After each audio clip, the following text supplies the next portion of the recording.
Good day, Resistance. This is Esoteric Radio, and we wanted to thank everyone for tuning in to the show today. We want to send wholeness and balance vibration out. It is Sunday, August the 8th, and we are broadcasting a phenomenal show today titled Esoteric, Our Complex, the Catch-22, and the Code Woman Omen. And I'm your host, along with my co-host. I'm your host, Sevan, and my co-host is Sun. And I'm going to allow just for a moment for Sun to say a couple things before we get right into this. This show is scheduled for an hour and a half. There's a lot of content that needs to be covered today. In fact, this might just be the part one of this particular series because there's just so much information to bring out. And before I get right into this, Sun, are you connected on the line? Yes, you can hear me clear? I can hear you loud and clear, baby. I just wanted to say wholeness to Resistance family, and just look forward to building with you guys. We have a lot to show you in the future, and just hold on and enjoy the show. Excellent. Okay, so what we're going to do is we're going to remember the goal of all of our work is to get everyone into higher stages of enlightenment. And it's quite a trip. This is a trip that we're all taking together. I'm just a little aggressive at pursuing the truth, and what I do is I find through the cipher what I know to be the truth, and I bring that information back to my brothers and sisters and present it before them because we feel that is a noble deed. In addition to that, because we all are in a reality that is interwoven and connected, that means that ascension to individuals on this planetary system would mean ascension for everyone else that is attempting to achieve that. And so this is our attempt at doing that. And I only say attempt in these cases because it still is a person's choice. So we will present the facts. We'll present a lot of information, especially the illustrations of what exactly is taking place on this dimension. And then we leave it up to the listener, the viewer, or the studier, the seeker, etc., to make their own decision on what has been presented. I wanted to start off the show today by saying a few things, and one is that keeping in mind that spiritual or esoteric knowledge and the quest to obtain what would be called the Great Arcanum, the Philosopher's Stone, the Panacea, etc., is a life's quest, and that extends multiple lives. It's an ever quest. And so at times when you're receiving information, it's very vast, and sometimes you feel like you don't understand. And I wanted to let everyone know that that is perfectly fine, that it is your subconscious mind that picks up a great deal of information. And if you allow the information to pass through you and allow your body to absorb that information, then you can feel what's necessary for you to hear at this moment. I would also like to say that everything is in perspective, meaning that you can look at a situation two ways, always on a binary dimension, and there will be always one of those ways in which it benefits you. Much of what we'll talk about now, today, is actually about the history of mankind that's embedded within the language and embedded within the symbolism that is choosing to be evoked by the dimension. And but that does allow us at times to go into areas that are a little bit touchy for individuals. I would also like to say that in the history of man, because we are in a womb, we are in a matrix or a ma, what they say is a womb, a place where something is cultivated. At times it is dark, and that is just a phase of the primordial part of existence. And then when one gets into higher stages of understanding the totality of existence, that's where things begin to have a higher hue or spectrum. So we'll get right in. For those that are looking to interact with the interactive show, we are available now at www.matrixunderground.com. That's www.matrixunderground.com. What we do is we have an interactive show where people are allowed to follow along with what we're presenting, and we also have pictures, sometimes movies associated with the particular topic that we're discussing. And once again, for those that are tuning into that, that's www.matrixunderground.com. So the title of the show, again, was Our Complex, the Catch-22 and Code Woman Omen. That's the original title of the show, although it's been adjusted somewhat. And this came about because a good friend of the Resistance, a lady by the name of Jahara, sent David Icke's recent book, which is Human Race, Get Off Your Knees, The Lion Sleeps No More. And it took a while for that book to get me because I am in a foreign country. I'm in a foreign country, and but once I was able to get the book, I was able to absorb a few chapters that were key to me, so I can just put a lot more of my data together that I've been gathering myself on the dimension. I did find the book personally to be a good read. It is very repetitious, but they, of course, say repetition is the key to getting through to people. Anyone that has read David Icke's work, there are a few chapters of some new things that have been added to his whole collection of knowledge. And in general, the book is written for individuals that are just beginning to understand what's taking place on the dimension, to begin to go from a process of a stair-stepping process, meaning learning the basics and then getting into the deeper stuff. But in this, there was a lot of questions that were being sent to me about what David Icke was explaining in regards to the moon matrix, or the control system that's been taking place from the moon, and whether I thought that's authentic or not. And of course, with not having read the complete part in itself, then I couldn't give them a judgment on what I felt about the perspective David Icke himself was coming from, but I do know of a lot of the different involvements that have been taking place on the moon. But there was a lot more data that was brought by David Icke that allows us to get to a higher level of knowledge, because when we combine that with the data that we already have, the pieces begin to fit, making us whole. So the first thing that I wanted to talk about is I wanted to talk about this word woman. A while ago, when I was ciphering words, as is done all day, remember that we're cracking a code. We're cracking into what we call the code of the matrix, or the meaning behind the words. And we're taking the language that's most relevant and primarily used by us, which happens to be English. We're basically catering to a crowd that speaks English, at least as their secondary language. But because English itself is a language that has swept the world and everyone is being encouraged to learn that language, we decided to pull the language apart from an esoteric standpoint. That led to many things. It led to many epiphanies and synchronistic occurrences on the dimension, and it leads to what I believe is a very high level of enlightenment on this dimension, because whether you want to accept the information or not, you have a finite system to go by that allows you to be able to determine whether or not something is true or false. So where we're at now in this is because what I begin this post is talking about first Genesis chapter 11, verse 1 through 9. And I thought it very important that I start today's message off with this, because I want to say, I said in the beginning so that I wanted to say a few things, and I guess this is the final thing. In your reality, when you begin to become conscious, you begin to associate with conscious individuals, and some people use Facebook as that channel because it's the most popular at this point. And you have those people that are communicating on your page and sending you emails, and you may at times believe that the enlightenment is coming to the whole world. And true enough, enlightenment is definitely spreading, and it's becoming something that's a lot more popular, especially within the younger crowds. But I wouldn't say it's necessarily enlightenment. I would just say it's the occult. The occult itself is becoming more popular in the younger crowds, and it's becoming just as popular as bell bottoms. And what I want everyone to understand is that for those that are engaging into the esoteric works, is that there is still, and I'd like to be conservative, 92% of the world that is not engaging in real acts of enlightenment or esoteric knowledge. They're still stuck under belief systems and dogmas that are structured for the political agendas of this kingdom. So it's of great importance for those that already understand their level of adeptness. They know that they still have the duty of bringing their knowledge and their particular path or role to the individuals that are around them.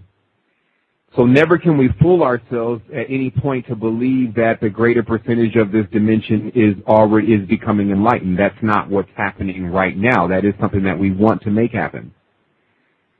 Still understanding also, we approach all of what we do with a very rational, very exact standpoint. There's no use in dreaming. We need exact information and actual information.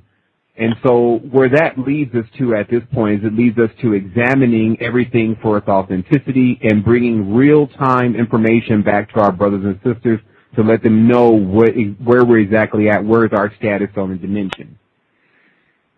Furthermore, I'll talk a little bit just briefly about the 100th monkey syndrome, which is being mentioned now a lot, especially in the areas of individuals who are aspiring to become adept and aspiring to change the world with their message or with their method.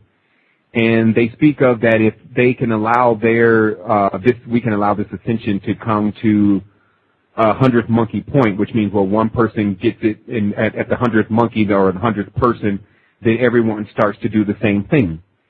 But the actuality of it is that what we're dealing with on the dimension right now is that 100th monkey syndrome has already taken place with the dark side of the occult.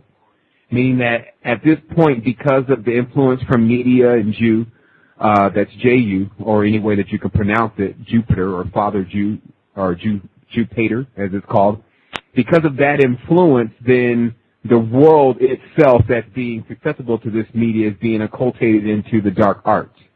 And it's reached its 100th monkey. So, in order for these individuals that are involved in this, some on the surface level, some much too deep, but in order for them to actually be able to see where they're possibly in error or could be heading in the wrong direction, they would have to get a full understanding of exactly what they're dealing with.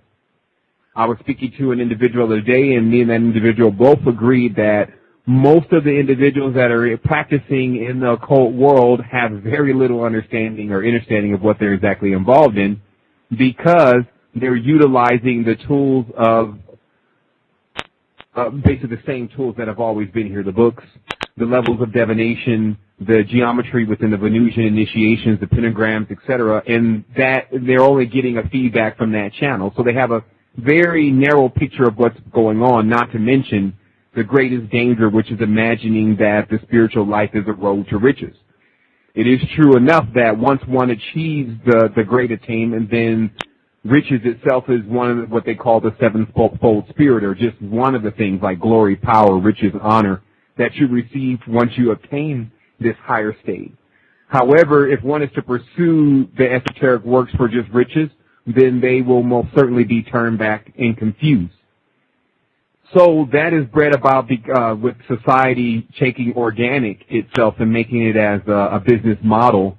It is turned into the esoteric world, if you want to give it that term now, being turned into a place where people just say what will get them a higher position or more favor within the audience.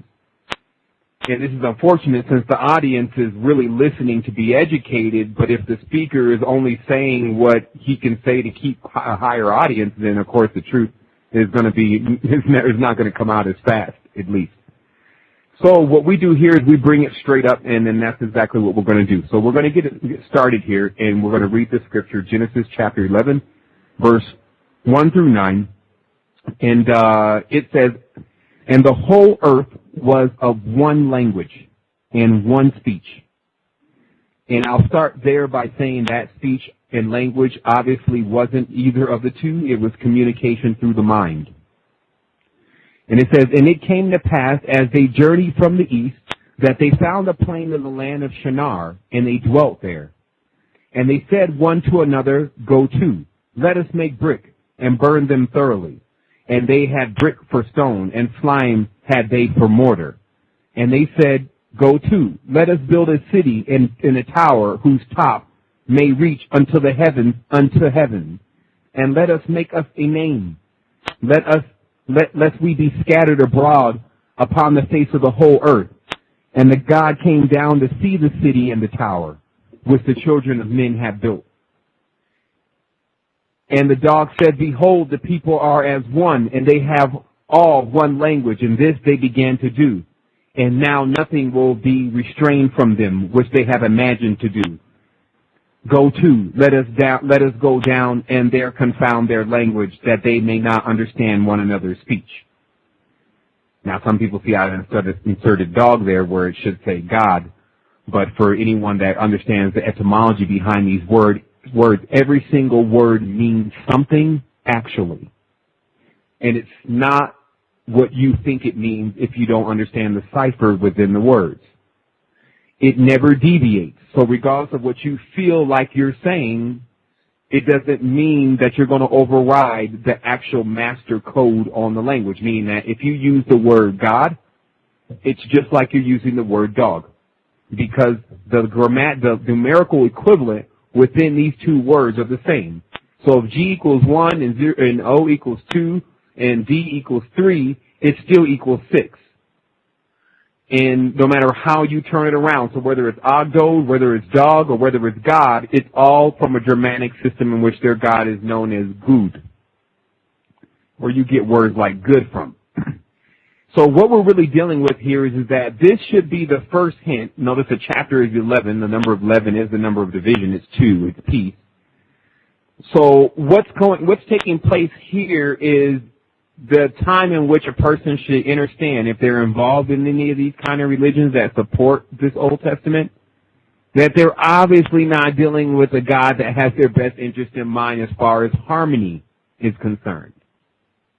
Because here we see that the whole earth is on this unison language where everyone and everything is communicating and things are getting done and there's much progress being made. To understand a little bit of the earth's history is to understand the reconfiguration of the brain. The brain that we're using now has been reconfigured. The first brain of the original, the mammalian humanoid species that lived here had several different compartments to hold separate brains. In fact, we found skulls, or pictures of skulls that have 4 holes in them.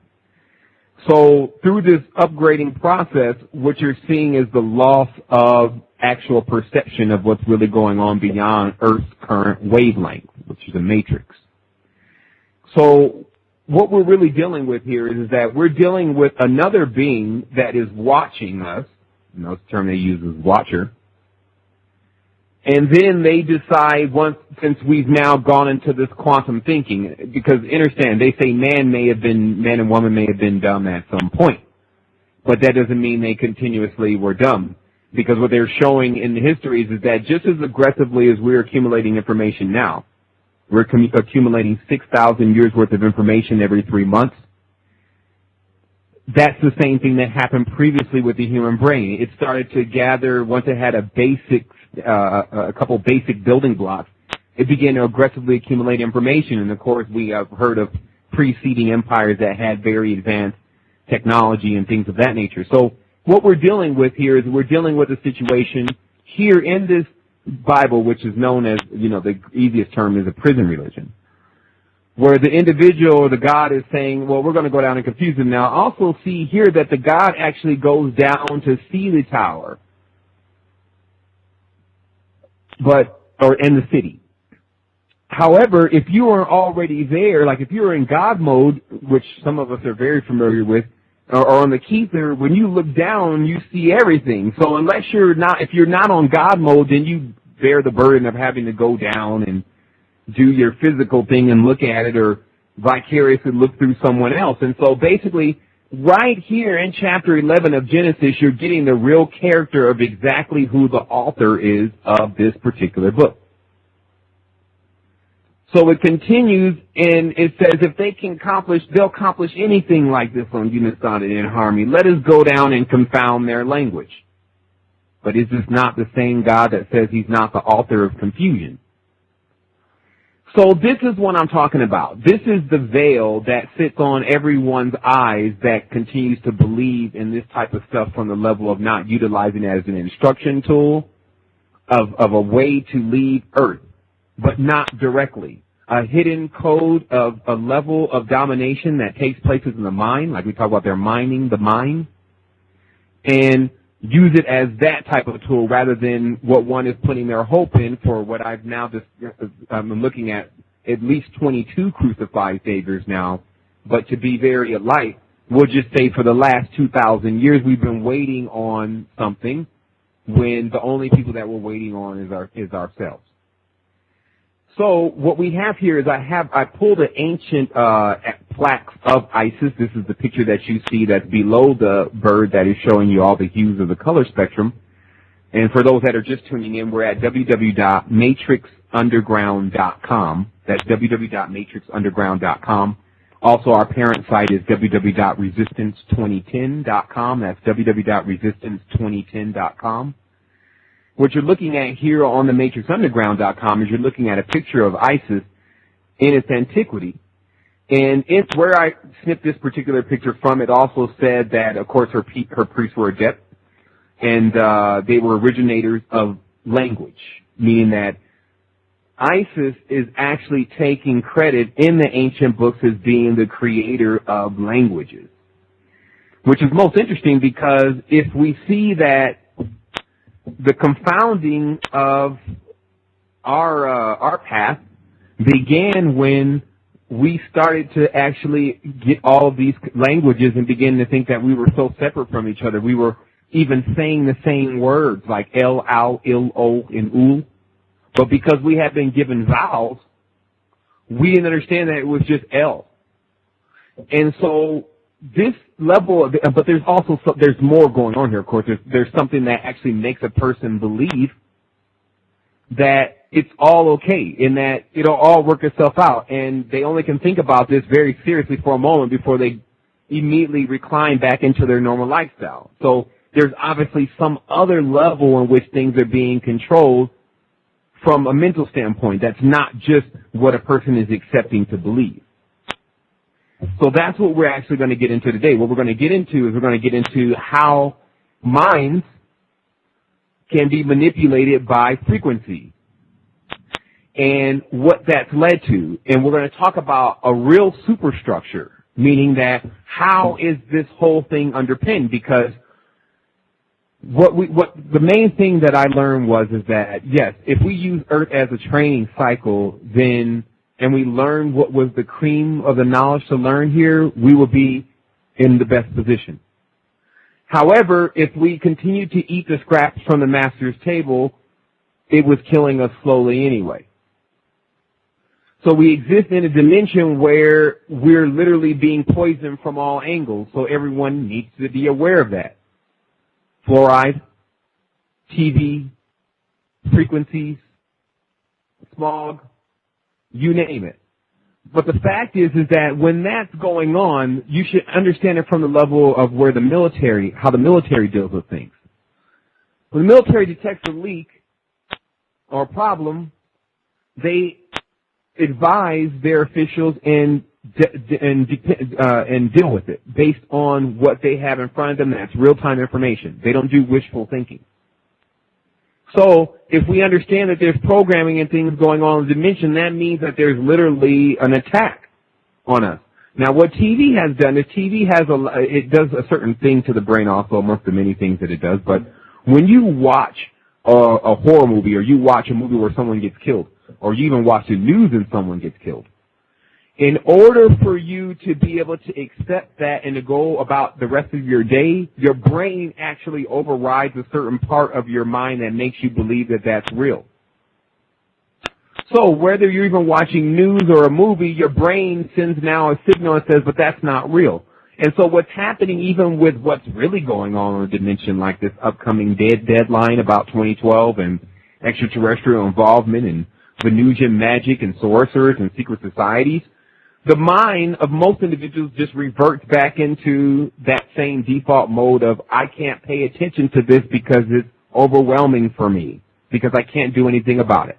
But here we are to tell you that the resistance is strong, and we're actually here doing something about this situation from a level of principalities, meaning that some are still encouraging individuals to go march downtown and write for their politician, but these are just branches on the tree. They're not roots.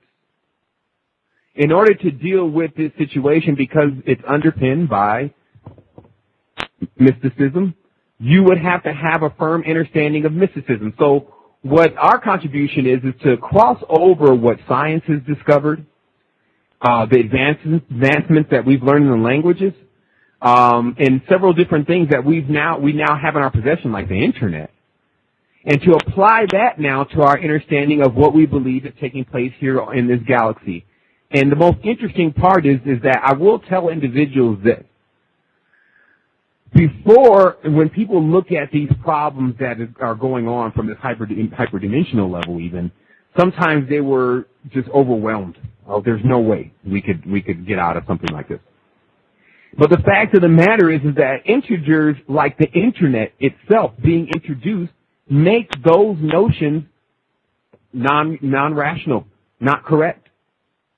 Because we can affect people, places, and things, what they call virally, meaning in one day, if 1 million people get together and set an intention at a certain hour and a time that everyone has across the board and makes an intention across the planet, then that's going to happen. So I still see that the potential of this society is great, but there's a level of being creator that now many people are being introduced to, not everyone. This is kind of the next level of things. This is where one goes up, another one goes up, another one goes up, and then on the opposite side, one goes down, another one goes down, another one goes down, meaning that this is the part of society where we actually get a chance to upgrade or downgrade, like it says, behold, I saw the ladder going up and down, into another existence, because this one is finite, because it's material. So, 2 questions in the world. Why am I here? And what happens when I die? These are the 2 biggest questions on this binary dimension that we're calling Earth. So, if everyone would scroll down from this picture of the Adept Isis, who also goes by the name Venus, uses very different symbolism, such as the owl, such as the clamshell, many different symbols. We can understand that this is something that's taking place on this dimension in real time, and it behooves us to figure out exactly what's going on in order for us to get in a position of being from children to adults. Now, this has nothing to do with your age. People are being treated like children here on this dimension at 50, 60 years old. They're being given very little knowledge about what's really going on, and many of them have had no choice but to revert back into the old way of doing things because there doesn't appear to be any new path in plain sight. And as we talked about before, in order to build a new path, you probably would need to know the construct of the path in which you're on already. Still understanding that leaving Earth's dimension means that every single thing about this Earth, from tables to chairs to sunlight to plants, may not apply in the next dimension that you're going to. In fact, generally, there's nothing from a previous dimension that's inside of a whole new dimension, because that's what makes it new. So we'll talk a moment about what's between the numbers. What you see after 1.0 is 1.1 ad infinity, meaning that you can go infinitely behind the actual number 1 in the decimal point. And each of those numbers actually equal experience. So this means relatively that if you wanted to stay on Earth and continuously experiencing variations of E3, as I call it, Earth's third rock from the sun, third dimension, or E is the 3, it's just turned the other way. So if you want to stay on E3, then you can be here infinitely, because the decimal point continues to cipher more and more realities, more and more constructs of the same thing. Though you'll still see buildings, you'll still see chairs, you'll see anything that you can see on TV, futuristic buildings, etc., but it still will be a construct of E3. So I wanted to talk about ME for a moment. ME in the Sumerian text were these things that they kept referring to that the gods were in possession of. MEs. And it says that this being, also known then as Ishtar, who is Isis, who's Ashtaroth, who's Inanna, etc., was actually a mortal woman that tricked the god into giving her 1. Now, many people have been confused that have run through these texts about MEs, but because we have the cipher now, we know the ME itself, as I have written down here, it says that MEs, or holy words, are programs, sigils, designs that unfold into the whole the whole belief system of our government, of the government over our species. So basically, the ME is something that you bring into a planet that you see at its preliminary stage, because you can imagine the levels of existence outside of this wavelength. So it's very easy for something on the higher wavelength to see something starting to develop and say, okay, well, this is the time in which we should move in. But when you move in, people need to understand magic is not poof. Magic is, there's a repetition, there's a system that exists in between that. There's actually, if you want to go get something out of the kitchen, or you want a glass out of the kitchen, to make it appear in front of you, there are certain things that have to happen in order for that to take place. Either you have to get up and walk and go get it. You can, for those who have the mind strength, they can imagine it and pull it over to them and have it float into the air and land there. For those who choose to use elementals, the elemental can go get it and bring it back, and it's almost like it's invisible. And so there's all these different methods, but something is going to happen in between there. And so that's what MEs really were. They were actual diagrams to take species to the level in which was determined by the ME. So if the ME says, we want this system to be run on material, here's the language, here's the design, go and give it to the species that are there. Here are some of the things to implant into the environment. Here's some of the plants and things that are needed from other planetary systems that keep that level of control going on. Here are the frequencies, the list of frequencies that are needed to keep this going on.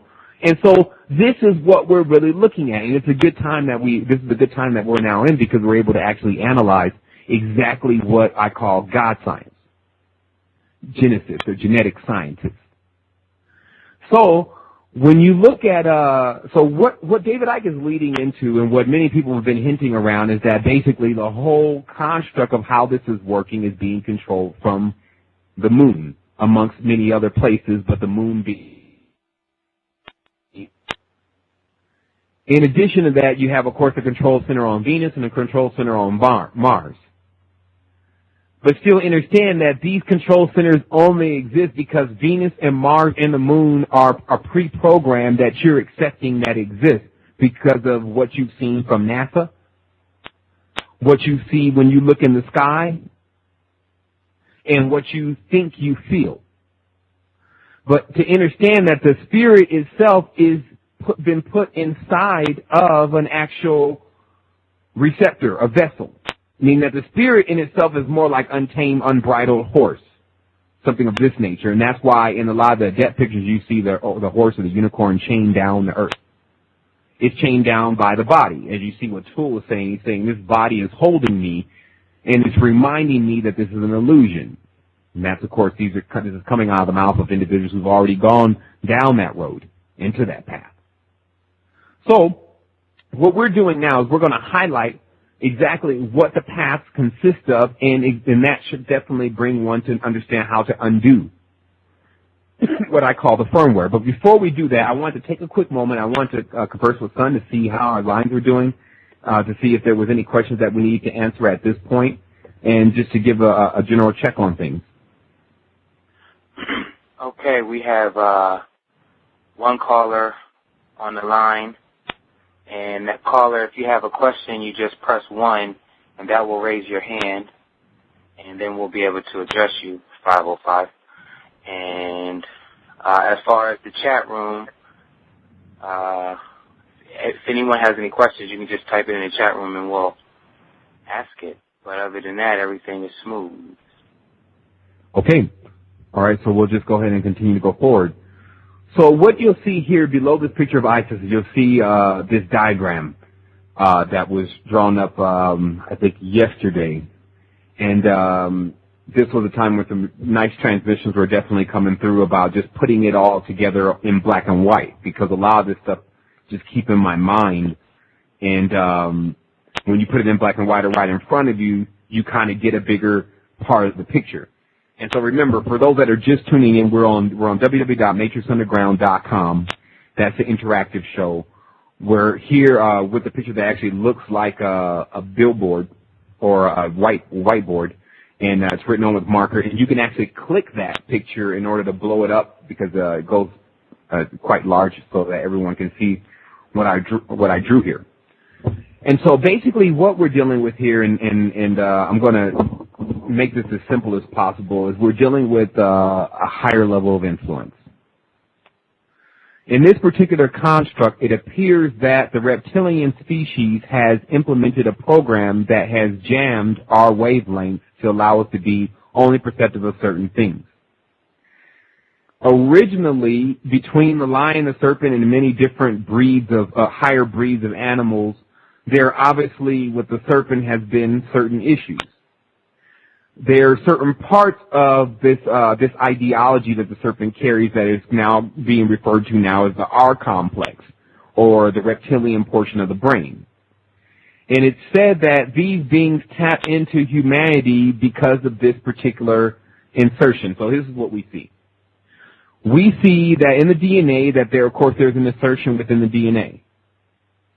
We see that in the brain that there's been an insertion within the brain. So just from these two alone, you can now control things spiritually and physically. Controlling them from an auric level, which is what their DNA does. It controls the wavelengths and the signatures and frequencies of their aura. And then the brain, which is the control module for the whole body.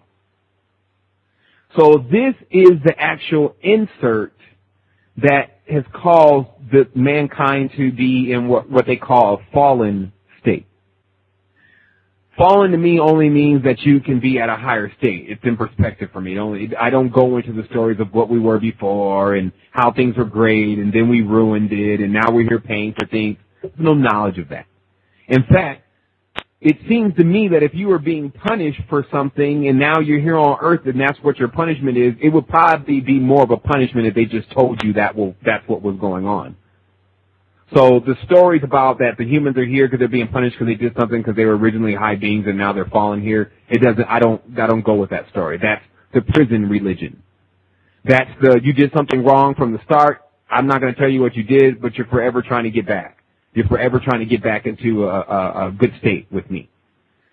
This type of relationship, even if you look at that on a relationship level, like if you have a significant other and the significant other is always hanging something over your head and saying, well, because of something you did wrong, which I'm not telling you, it's made me feel a certain type of way, and until that changes, I don't really want to deal with you. So what kind of relationship is this? Human race has to understand that if we're here speaking out, this is because we're supposed to. If we're here talking about this, and I've seen a lot of people discussing many parts of what I'm discussing today as far as the ascension of our species, this means that we should do this anyway, because if we just sit back and let Earth continue in this Ouroboros cycle, it's going to be destroyed here in a moment. And that's, again, everyone's TV reality has them not wanting to accept that. But realistically, this planet can't, this matrix, this virtual reality cannot take the actual chaos vibration of what people are being occultated to accept, which is destruction of the dimension. This is pervade all over the dimension with the gods that are continuously being evoked that people have no idea what they're about, and they just keep using their symbols, using their pictures. Because someone asked me, well, how do I get myself out of this? And I said, well, get rid of all the things that you have that are related to that, unless you're using them for dissecting and studying. Meaning that if you're not a Christian anymore, but you still like the baby angel your grandmother gave you, come on. To understand an angel is an angle, and they're going to always have an angle when they come at you. There's going to be a motive there. So what I want to talk about, number one on this list is jumping. What I discovered basically is that how this whole thing is wired together is everyone's wired in. So the veins in your hands and the meridians of your body actually are the ley lines of this planet. And in addition to that, this planet, and this is fractals as they call it, this planet has another set of ley lines so our body has a set of ley lines that correspond to the planet. The planet has a set of ley lines that correspond to the other planets in the whole galaxy, et cetera, et cetera. So it keeps broadening out that this system is interwoven within itself. They call it circles within circles. So just like you see with your veins, there's certain areas that cross. And when those areas that cross, of course, they're stronger because they have two veins. And so what you're looking at in this map is you'll see it says 4 and 8, Mars, Earth, 3, Venus, 13, and 5. And in the center, you'll see what looks like a Vesica Pisces. These are what I know to be portals that are configured all around our planet that allow these beings to actually be on third density. Because here's the thing. If you're a fourth density being, you can't hang out on 3D anyway unless you're in a fourth density state, meaning fourth density sphere, meaning an area on third dimension that's been consecrated for fourth dimension energy, which is say pyramids are. There are places in which fourth dimensional beings can live inside of. If they come out of that, something won't work properly. And we won't get into the multiple things that could happen if a fourth dimensional being went full on into a third dimensional wavelength. So what happens is you have these portals that are on Earth that generally are where they lay these churches, where they lay these sacred monuments, where they lay these ancient buildings, wonders of the world, etc. And so what is really going on here on Earth is that it's being manipulated from a higher and a lower level, and that is also affecting our body. So it's no wonder that when a matrix such as Earth gets saturated with symbolisms, churches, and things like that on the ley lines, the general cure to that is to shake it all off. To actually, there's an earthquake and a cataclysm and water and all this stuff, just to get all the garbage off the ley lines of the previous species that was there and keep it going again. Keep them discovering and building again. So what we're really dealing with here is that there's a number system that the elite are going by in order to get them to the dimensions that they need to get to. Like if, for those that have watched They Lived, they could see that in one area where they got to the underground base, where these beings that clearly were perceived to be reptilians were shooting themselves to other planets through this device, and that's called jumping. There's also a movie Jumper that says that basically if you have a picture of it at least once, you can jump to it. Meaning that if you ever seen the Nebular 5 on Quasar 1 and you had that image in your picture in your mind, you can always jump to it if your faculties are straight. So that's why humans are sometimes depicted as fish that must be netted by the Egyptian gods calling themselves netters, or the Christian gods calling themselves fishers of men, because they move. It would be difficult to capture a human being if they can think and immediately be projected to wherever they're going to go, wherever they think they're going to go, and wherever they've been. So this jumping ability is something that we still have inside of us that some have turned on. Most people jump every night, and they jump in their dreams, but sometimes they don't jump very far because of the level of energy within the body, the chi energy in the body. Now, I'll tell you that what's happening here on Earth is that everything is within the language. So until a person actually goes inside and learns how to intone, which is number 7, we'll talk about that, but once intoning starts taking place, there's going to be very little that's really not influenced by this dimension. Okay, when you say I, you're saying dragon. Okay, the Chinese word is the oldest word that can be found for the letter I. It means dragon. If you look in many different texts, you see chi means dragon. So that's no different than the chi energy and the kundalini energy, also depicted as dragon and serpent. So basically you're living on a dimension that every single thing that they want to show you of any power has something to do with a snake. This is a clear influencing or programming, because we are now smart enough to know that everything does not come just from the serpent. But how is it that the serpent has risen itself up to make itself originator, or everyone wants to make everyone, it has made everyone believe that it is the originator? What kind of game is this? So, the moon in position to Earth is perfectly positioned as such to cause the eclipse, because the sun in itself bringing energy through our moon, so basically the energy that will come from our sun is tampered and reconstrued by the moon and then projected to us through frequency.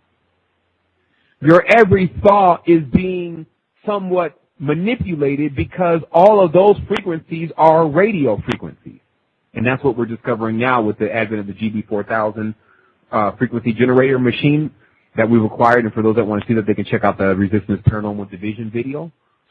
But when you tap in, notice in most cities, there's a 99.1. That is actually a portion and part of your cerebral cortex, your brain, And there's always something broadcasting there. And, of course, there's a 105.9. And so all of these actual frequencies, because they're actually energies, this is the difference between radio frequencies and audio frequencies. One is actually energy. These energies are permeating the brain all the time with Christina Aguilera and the rest of the dirty stuff. So this affects a person's level of being able to stay focused on exactly what the situation is. In addition to that, we have some type of involvement where the species that has been, making this happen, which will be shortly disposed of, as like I said, there's a truce that's looming, and there's only a short period of time for that to finish taking place. And whatever if the sides agree, then we can now have harmony. And if there is no agreement, then there will be a removal of the Tyrannosaurus. So there's been this manipulation, and that manipulation is actually taking place also with the woman. And that was the biggest epiphany that I've come into since last week, because it's continuing to get stronger. The more that you learn, the more it puts other pieces together. So because woman is also carrying a womb, she's been used to portal, basically, bring other existences into this planet. Her physical body has been now used to do that, to bring beings externally into the planet, because a woman or feline being naturally, which is a part of our counterpart, we're supposed to be together in spirit anyway, meaning that when we exist in the cosmos, we're male-female, and when we birth, we do it internally. And so what's happening now is that the female is being used to birth externally, but because of her susceptibility to or having this magnetic womb matrix in her stomach, she's also directly connected to the moon. And this becomes what I call catch-22, because most of us as men are very fond of women in the female species, and wherever we go throughout the galaxy, we would hope that there's women there. And so what happens here is that I discovered the most treacherous plot by this dominant species that is actually, it's just depicting itself as a reptilian. There was something that just recently took place with rockets that were being fired at the moon, and they were searching for water. Okay. For anyone in the know, this is the silliest excuse for why they're firing rockets at the moon. It immediately says, I'm doing something else. But regardless of what they were doing, because many people they have their notions, but the fact is that women were affected when those rockets hit the moon. And I've now talked to a couple of women directly and asked them about their time, and one woman in particular brought it to me and told me about it and what she experienced. And she said that she experienced abnormal menstrual cycle, painful menstrual cycle, etc., etc. So this means that whatever is done to the moon is actually going to affect the physical body of our women here. So for those that are adept, they know that the moon plays a large role in the occult, probably the largest. There's more lunar things going on here on this dimension than possibly solar things. So what would all this really imply if we continue to go on and we find out that as far as pheromones are concerned, that females actually emit the same pheromones as iguanas, but men don't do that. And then when we look into the ancient text, we see that there's some type of relationship between the woman and the reptile that is just kept under wraps as an omen, meaning that something that is very deep, but no one will talk about, and it has a very deep spiritual inclination or insinuation. So basically what I began to discover was, with this manipulation that is taking place, woman is being continuously used to bring forward the energies that are necessary to keep the dimension in its level of delusion. And I'll explain this. And we'll also, this is not at all about just what the women are doing. Like, I have a whole thing to go through next week about what the men are doing. But it's about time that someone highlights what we're all doing, since we're all men and women, we're all adults, we're tending to be adults here, we're tending to ascend here. We need to talk about what's really going on so that no one's fooled anymore about what they're doing, and they can do it to the fullest now. Meaning that if you're going to choose one of these paths and religions and dogmas, you just need to know exactly what you're getting involved in, so that way when the repercussions begin to take place, you're not standing there like, oh, I didn't know that was really going to happen, because you understand exactly what you're involved in. This also gives the person who doesn't want to be involved at all more of a reason why not to be. Understand, there's balance that must take place, and balance means kind of pulling oneself out of all of this belief system and dogma, and beginning to create your own, to become your own creator. But again, in order for that to happen, then you have to understand what needs to be undone, what needs to be removed, and what certain things really do. And so I have here a chart of the ancient language from Hebrew going into hieroglyph, which people can kind of take a look at on when you get some time to see the transformation of letters. But in addition, you'll see many different secrets here behind, like when you look at the shin or the W and it says the sun, you'll get many secrets here about what these symbols really mean, because the double twined serpents that you see on Hermes Caudatius staff or that particular staff, one of those serpents is the sun and the other one is the moon, according to them. They're saying that there was a greater light to rule the day and a lesser night to rule the night. And that symbolizes two serpents to them, as far as the depth that practice into this particular initiatory system. And so what you're dealing with here is you're dealing with the energy that they're pulling, they've already deemed in their mind as coming from a serpent. So it doesn't matter if it is or if it isn't. What we imagine is going to happen. So I wanted to go all the way to this number 7, this intoning, before I start to get into other parts of this message for today. What I discovered is that when you're hearing frequencies, and there'll be a lot on this in a moment, I'm going to be posting up a lot of things. We're just getting frequencies into FLAC files, meaning lossless files, or files that can actually contain all of the sound itself, because when you convert into things like MP3 format, you lose certain frequencies. And so what we're doing is we're converting these files, and what I found is, in a deeper meditation, is that there's another way to speak. And this way is simply making the tone itself with your mind, not humming it, not saying it or whatever, but actually making tones that you hear with inside your mind during meditation, and this allows you to be able to communicate. Because what happens here, what's happening now is that the ears as a receptor, there's so many things that can come into the ears, but there's very few things that can come out of the mouth. The mouth has a certain frequency range and it's very limited compared to what can actually go in the ears.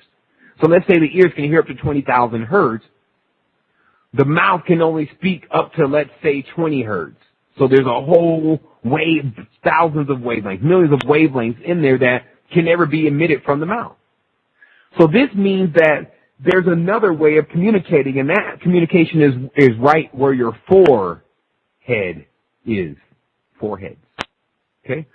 On your forehead, there is a whole sensory frontal lobe system that is built to project frequency. And language itself is so dumbed down, so weak, that when you project language with your mind, it doesn't do very much. This is why mind reading, mind controlling, and things like that are really only done by the adept, because the adept is speaking a whole different language. It's speaking a language of symbols. Because and they can fire symbols. Now, right back on the top again, firing symbols from the mind, firing sounds from the mind. If you look again at that picture that looks like a blackboard, you'll see Saturn there, right? And, in the esoteric world, it's just Sa, but we'll just call it Sat for now. Or Ass sometime, which is a heavy occult word. On one side, and he's 6. And then you have on the other side L's, which they represent themselves by 7. Then if you invert either of these stars, and the only way you can tell with the 6-pointed star is if it's interlaced, then it brings forth the lower sphere of a 4-sided sphere. So basically what you're dealing with is not as cookie cutter as most people are making it seem. Merkabah leads the parts of Saturn. You turn your body into one, that will be the limit of your sphere, meaning that you can only travel within that. Some understand how to do the same thing with the dodecahedron, which is basically a hyperdimensional pentagram. Some understand how to do that with the octagon itself in a 2-dimensional standpoint. So there's this whole thing going on, and what I'm here to do on the dimension right now is to unveil, as they said, no one's unveiled Isis. Oh, until now, because Isis is not a woman. That's what they're saying happens when you unveil Isis, you find out it's not even a woman. So the thing is that when you're looking, what you're literally looking at here is you're dealing with something of extraterrestrial origin. They're going, well, what is under there then? Something of extraterrestrial origin. We'll just put it like that. So what you're dealing with here is that sat, you get that in your word satellite. So if you look at E3, Earth, you'll see these satellites, which are like 2-dimensional crescents themselves. You see these satellites sending signals to Saturn. There's a constant tapping and watching of what's going on Earth, virtual reality. Then when you understand the L's in the Elven kingdoms, high kingdoms, in fact, that 7-pointed star is called the Elven star. For those, the 7 sisters of the Pleiades, that's what it means. It's the Elven star. Go look it up. So the Elvens are the high blood elf races that were here, elf waves. Every single thing that you hear is a being. So if you tap into 23 megahertz or 23 hertz, you'll see, and there's pictures of this on the Cymatics post, you'll see the being there. You can see his face. You can make it out as clear as day. That's number 23. Regardless of where that frequency is played, it will evoke that being. And so every day when we're talking, we're doing a complete evocation, occultation. Where we're walking, as we talked about before, there seems to be a hidden occultation going on here on this planet where people are doing things like they sit down, they go to the kitchen, they make clip pentagram off of a newspaper, but we're clipping a coupon, didn't notice the pentagram was on the back. Lay it down, it may be dark in the room, light a candle, then forget where their keys are, walk in a circle, then find their keys and go sit back down, and the occultation has begun right before they go to sleep. This is the level of which things are being controlled. And the elite, as they call themselves, so-called elite, it's much worse with them. They can't even see any of it. They only see themselves. They're caught up in I, the dragon. Okay? So let's go forward here, and I wanted to talk about sold. It's a very interesting word because it's literally a triple connotation. Sold as a word means that it's been bought for money. But as a word, it also means something just was put inside you, like a soul is now inside of you. I've been sold, S-O-U-L-E-D. Then when you take it apart using the code itself, you have S, old, and we know S is the symbol of the serpent. It means serpent, so it's the old snake. He sold. So how is it that the Kundalini is indicated, and the Chi energy is indicated as a serpentine snake type energy? Soul, or having a soul, is indicated as you have a snake inside of you. SG1, they chop off the head, the snake falls out. Star Wars, the queen inserts a snake into the clone. Matrix, a snake is pulled, or a worm-like thing is pulled out from the belly button. What are they saying here? So we'll keep going. Scrolling down past the picture of the actual charts of the language, past the picture of the indigenous storyteller, and to the next picture you'll come to what they say here is the human brain. What I began to discover is that we actually had two hemispheres, two planets within our brain.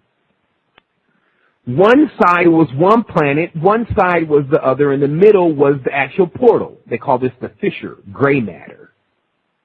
Fissure king. So in this center of this is called the corpus callosum, it's supposed to light up. It's supposed to be full of these basically very small wires, to get a visual on it, that have electric current running across them so they can take the information from one side of the brain and send it to the other so that way you can put things together. You don't have these things working, it doesn't connect. Nothing connects. You're confused. You're trapped in a vibrational frequency. Your other side of the brain is actually containing all your hyperdimensional information. The right side of the brain is containing hyperdimensional information. The left side of the brain is containing all Earth's construct and firmware. So what you're really dealing with here is in this picture, you see they show a picture of two serpents here wrapping themselves around the brain as if one is blocking the actual communication from the other. This is like the sun and the moon. Then you start to see why when they say the big transformation started to take place in all these movies like Heroes, and there's several movies, but they show you there's an eclipse that generally starts to take place when a person is going into their higher selves or higher being or just transmuting. Because this is the time in which the sun's energy is fully amplifying the moon. And so the moon is sending across all these ideas of what we should be and what we should be doing and who we should serve and what program we're going to take next. And then during the eclipse, it gets a chance to turn it on high so that it fully affects. And then during the full moon, it's on high again so that the program can continue to seep in. And then the whole environment is being cultivated as such. How? Because most of the individuals on this dimension worship the moon to some level or another. There are solar cults, which is still another energy. So what we're dealing with here now is we're dealing with having to bridge, which you see is number 8. Bridge worlds of understanding between all of the black man, white man, Chinese, black woman, white man, white woman, Chinese woman, all these different spectrums that we think are existing, which are not. We have to build a bridge to them in order for us to get a total collective consciousness of ascension going on. So I'm going to take this moment. We're going to take, I think we should be around the top of the hour. Check the timing here. Yep. About at the top of the hour. Actually, we're at an hour. This is only an hour and a half show, by the way.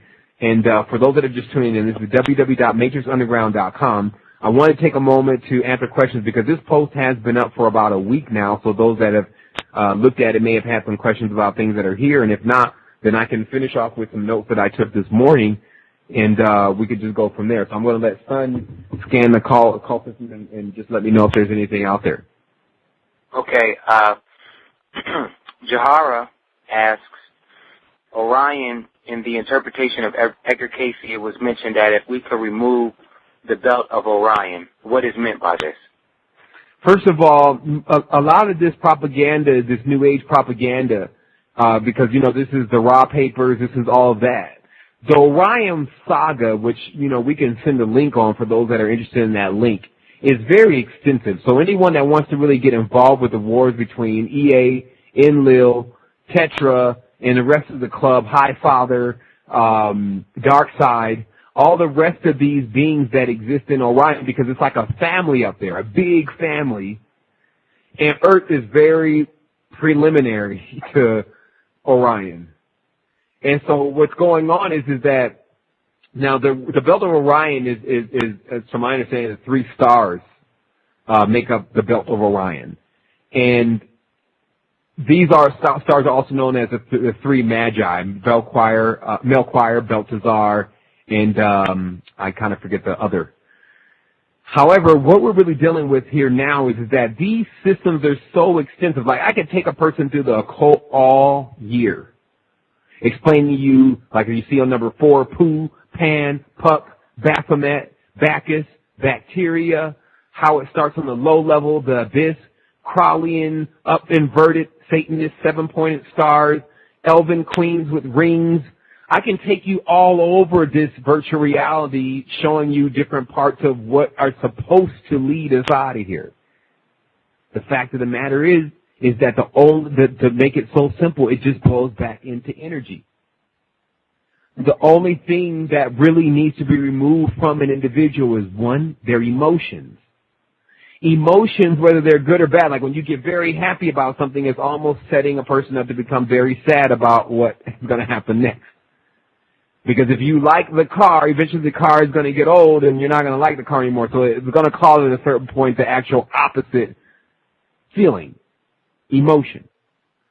So what happens now is that we're really at a level where we can take these old dogmas and myths, take the good stuff out of it and astringe it, but if it's anything telling us that you have to do so and such and such, and it's all in code, of course, in order to get out. Like they say, well, you have to ride the white dragon through the pole star in order to leave the dimension because Alpha Draconis is wrapped around our pole star.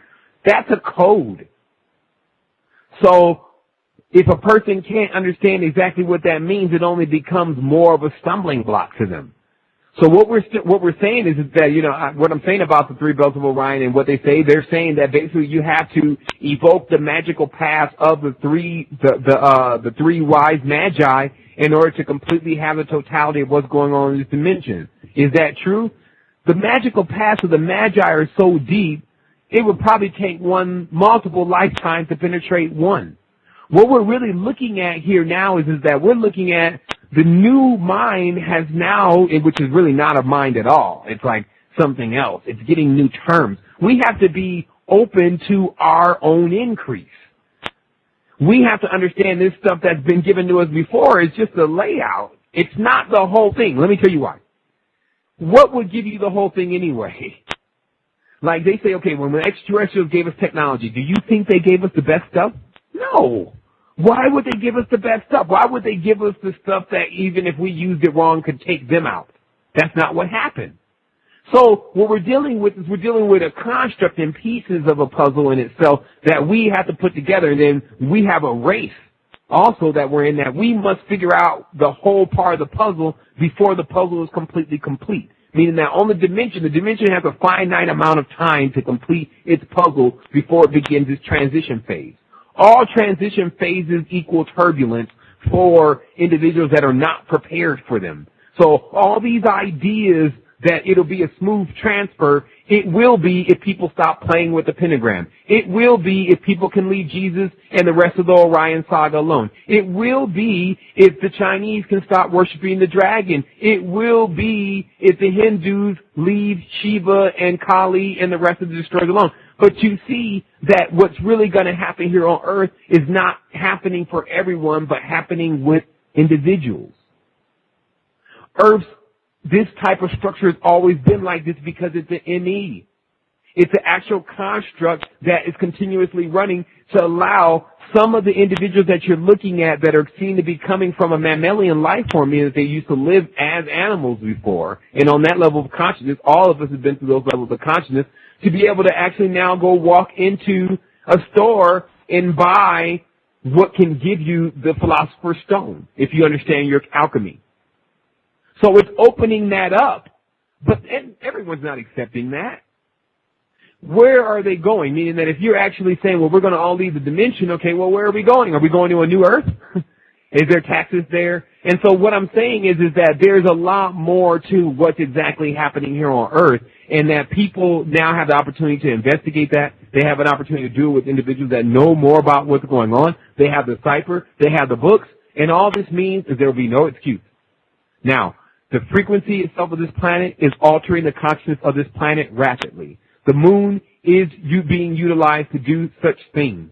A person, in order to be impenetrable to such things, needs to get full control of their mind. And they need to understand exactly what energy is, exactly how not to allow their energy to be manipulated, exactly what the occult is, how people are utilizing the occult, how two-dimension works on two-dimension, how sigils work, stories of what's really happening here that are the most important, and they need to gather together with other individuals in order to stay close in this time of transition that is surely to be the biggest transmission that we've seen.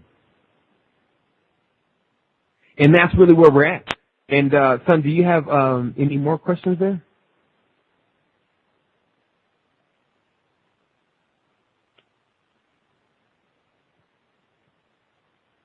Okay, I'm going to give a moment for Sun because sometimes he does actually pause his line. I'm going to go ahead and start going through some of these notes that I had here today in this last, I believe we have 20 more minutes on the line. The first thing that I had here was talking about fear. And how fear, okay, first of all, your pheromones and your scent. What this is about is that when you wear different scents, and that's what oils are really about, you actually put an auric field around you, and that's why certain oils can put in an auric field around your body. Certain oils can be rubbed on chakras to increase the power of that chakra. So, when you sweat or when you give off your pheromones, these pheromones also correspond to your aura. What's most interesting is that the sweat that you get from jogging is not the same kind of sweat that a person starts to break out in when they're in fear. It's a totally different pheromone. And so I wanted people to understand that the way the energy is pulled is by basically the level of pheromone that's being exerted from the body. That's what becomes more entertaining for whatever could be trying to get that energy or whatever energy you're trying to attract. If you're trying to attract something positive, then there's a certain smell and things that are associated with that. And if you're trying to attract something negative, there goes the sewer. And so the thing is that these are things that we need to be aware of, because even with our fears will manipulate the environment that we're in if we're seeking to get into some type of experiment. For those who have seen the quantum communication video, which is very important to take a look at, it starts to discuss things as when other people are in the room in a real experiment on a quantum level, that they cannot be involved in those experiments from an observer level if they're in doubt or what they call conscious, because conscious in this sense being a person who is not just observing, they're actually looking at it to determine whether it's going to happen. Even in their mind, they're thinking maybe it's not going to happen. This actually takes the wavelength of the experiment, or quantum experiment, down to zero. So this means that if you're in the room and you're attempting to manifest something very positive, and there's someone in the room with you that knows how to manifest, or generally they know this by default, how to manifest negativity or manifest doubt, then they collapse your wavelength. So be aware of that. I wanted to talk about also... Seven. Yeah. I thought I had a moment to jump in there. We did have a hand raised in the queue, and I also wanted to there were some questions asked. What do you mean by transmission, and can you explain the dragon symbolism? I'm not sure if those are specific, but I did want to jump in there so I could get this caller with this hand raised. Okay, well, let me answer that real quick. So the transmission in itself is that there's always a communication that's going on between us and all these planetary spheres, planets, influences, etc. So there's a big transmission that's going on now because of the lineup. The lineup is allowing there to be multiple frequencies that are open that are normally too far from each other. So this is basically like your house phone doesn't work on the same wavelength your cell phone does. You try to take your house cordless phone, it can only go so far, while your cell phone can go a lot further. So it's the same thing. There's certain energies that we correspond to, certain levels of knowledge, because I don't doubt it at all. We'll eventually travel this whole galaxy, but the information from those quadrants and places are closest to us at times, and that's where we're at. As far as the dragon symbolism, it's everywhere. So a person would have to ask a general question to understand, to allow me to break down one particular part of it. But it's basically in everything. It's the level of control where something has erected itself as God over everything by continuously convincing a person from all angles that they really are God. My God is not a snake. In fact, my God doesn't even go by that name, God. So that's the thing. Until people start learning how to unlock themselves from that, then they can stay here with Ouroboros. And he will continue, or it will continue, because it's androgynous to my understanding, to run societies as such. These can be looked at as training cycles or prisons, depending upon which one floats your boat. But the fact of the matter is that if you want to rise beyond this, then you have to leave dominion. And as we talked about before, this dominion of God and belief that there is something that is higher than you that is requiring you to bow down and worship it. If there's something that's higher than you, that's like you asking your children to bow down and worship you because you're older than them.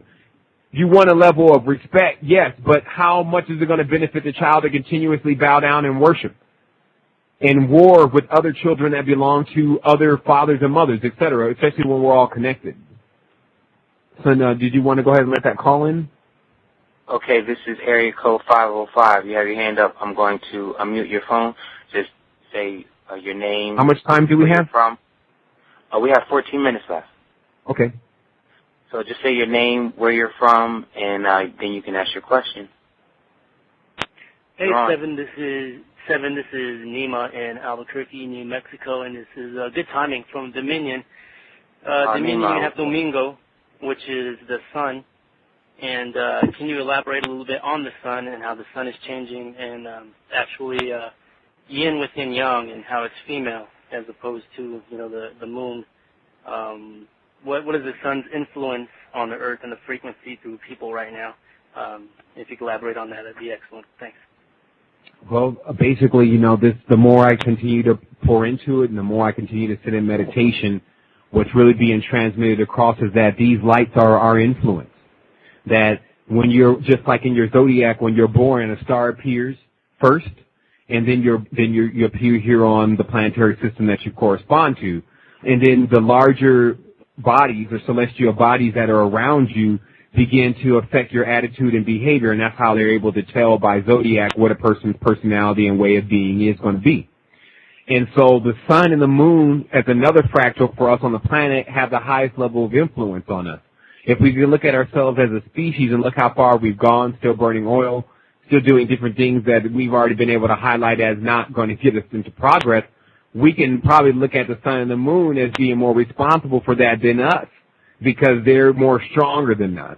And so this becomes a touchy area because most people don't like to gather into these things because we love to be grateful, which is fine, and we love to accept what we're dealing with and to be appreciative, which is fine. But the fact of the matter is that there's always people that come to the planetary system that have a better idea of exactly what should be taking place and exactly what level we should be going to, such as AC being introduced and different things of that nature. So what I see with the sun and the moon now is I see influence. I see the sun emitting vitamin D. I see vitamin D as substance D. I see that when a person is out of the sun for a very long time, it seems like they can really they go a lot more lucid, meaning that the dream world becomes a lot more real than this actual reality itself when one is not affected too much by the sun. In addition to that, I do still see the sun as an energy source that is a lot more clearer than the moon.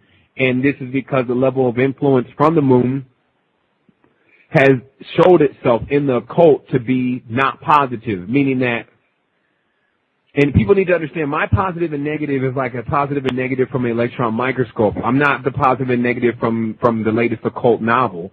So what I see with the moon and the lunar cult is that it's now, if whatever it was before, if it was something good, it's not that now, because all it is leading a person into what I've witnessed recently with some of these moon goddess communities, walking in the shape of Visikas, draining energy from other individuals that are around in a more of like a witch-type behavior or coven-type behavior, completely being very negative towards the men, as if we're the complete originators of everything going on in this society, still never realizing that we're actually still in a matriarch. The queen still runs everything. So the thing is that that's what I see with these celestial bodies, that they've been influencing the human race, because without both of these celestial bodies would be complete darkness. And because people are afraid of darkness, then they like, well, if we didn't have the sun, then we wouldn't be able to see. Now, if you didn't have a body, you should see what happens next. Basically, the sun and seeing and all this has to do with something that's material-based. But the spirit in itself, what I have to say in this, I'm glad you brought this up, is because what I'm coming to realize is that if you accept too much of what this reality consists of, then when it ends, so will you. Because this thing is on a time clock. I have other pictures, and that's why this is going to be a part 2, because I have a picture of clocks, ancient clocks that were depicting this whole cycle that we're going through now as a clock. And these clocks are really, or I say clocks when you remove the L out of them, these clocks is phallic, This is the part of our dimension that we're seeing is under the influence. And so it goes a lot deeper because we've been able to definitely trace back some of these, some of the reptilian life forms as being able to emit these kind of energies. If you understand, even in the Kabbalah and in a lot of the Grimoires, when it begins to talk about the radiance of the angels, or when you go into definitely the Kabbalah in the book of, I can't remember exactly the book, but the book itself, it talks about basically the energy of some of these beings that are up there, and then they're in comparison to the sun. So the sun I see, as I just was looking at this other, this indigenous document, is called 100 Suns. And so that's what we're really dealing with. We're dealing with celestial bodies. The sun is a little bit different than the moon. The moon seems to be an artificial base of some sort, a Death Star. Why the sun seems to be an actual body, a spiritual body of energy that is carrying in the indigenous days a female energy. The moon, if it's just a celestial body, if it's just a artificial celestial body, is not male or female. It's artificial. It's AI. Now, the interesting thing is that you see an eye in the middle of the moon on this picture that I have on the board. David Icke has another picture like that shows the eye in the middle of the moon. But if you look at this chart of languages and you look under, I believe it's the third chart. You see here is third, second. Yep, on the second chart you see an I, which is the Hebrew letter Yod, but the actual pronunciation is I, the I. And so this is how you have to keep relaying it back, because it shows here, it just shows the eye, but an eye of what? Just the eyeball? No, it's the eye of a dragon. And so this is where it all starts to connect, because we're able to cross over these religions. Our Babel is not as such anymore because we have the internet. We have this level of communicating with other people that have been a little bit deeper in the occult and experiencing a different part of the occult, and they're coming and we're comparing notes and we're saying, well, whoa, there's something else entirely going on here.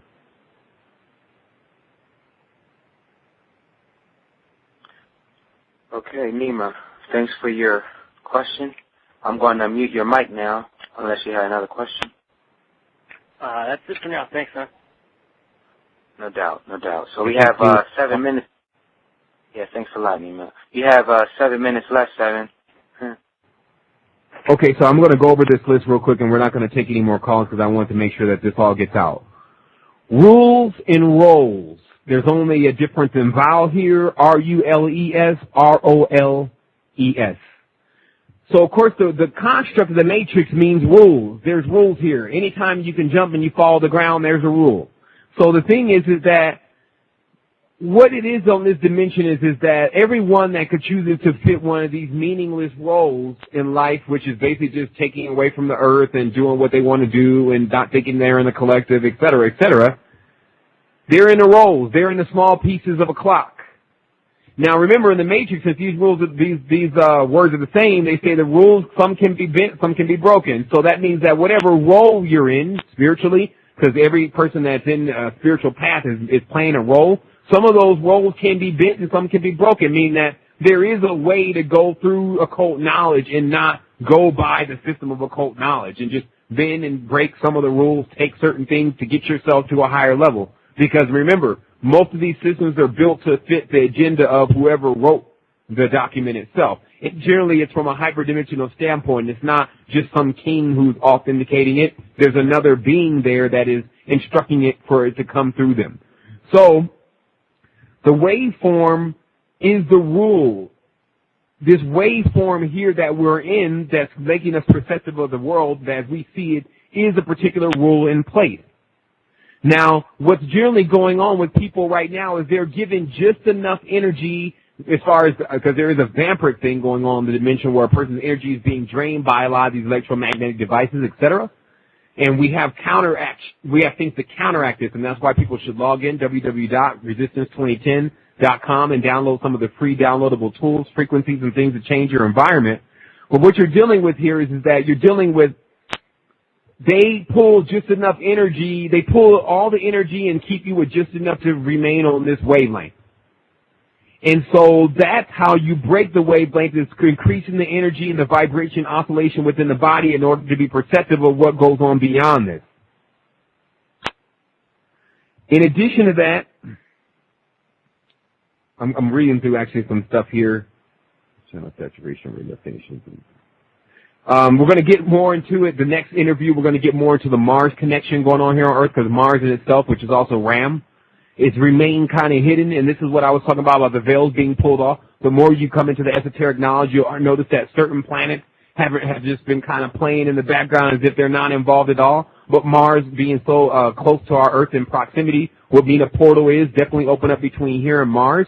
Mars is called the red planet. There's supposed to be tons of beings here still from Mars. Many of those beings go by the name Maria, or Miriam, and many different names. So there's basically a whole colony of things that went on Mars. Still contains Ma within the name. Ma, I wanted to point out, M means is equivalent to the number 12, and of course A is equivalent to the number 1, is in Aleph, and so that makes Ma mean 13. I think people should really understand that and the symbolism behind the number 13.